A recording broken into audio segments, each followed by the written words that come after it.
وزیر اعلیٰ خیبر پختونخوا سہیل آفریدی نے دورہ لاہور کے دوران نامناسب رویے پر احتجاجی مراسلہ وزیر اعلیٰ پنجاب مریم نواز شریف کو ارسال کر دیا۔ مراسلے میں وزیر اعلیٰ خیبر پختونخوا سہیل آفریدی نے شکوہ کیا ہے کہ جو کچھ ان کے ساتھ ہوا وہ کسی بھی طور ایک عوامی نمائندے کے شائن شان نہیں تھا۔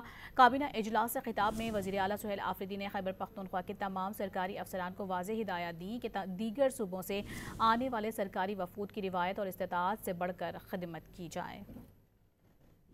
پنجاب میں پنجاب حکومت کی طرف سے جو رویہ میرے ساتھ، میرے کیبنٹ کے ممبر کے ساتھ، ہمارے پارلیمنٹیرین کے ساتھ روا رکھا گیا وہ پوری دنیا نے دیکھا۔ اس وقت ہمیں قومی ہم آہنگی کی ضرورت ہو اور اس وقت ایسا رویہ رکھنا نفرتوں کو مزید ہوا دیتا ہے۔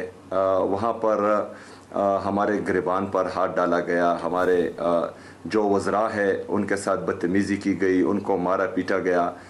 جتنے بھی ہمارے گورنمنٹ آفیشلز ہیں ان سب کو یہ ہدایت دیتا ہوں، کسی بھی صوبے سے کوئی بھی گورنمنٹ آفیشل آئے، آپ لوگوں نے اس کی بھرپور خدمت کرنی ہے۔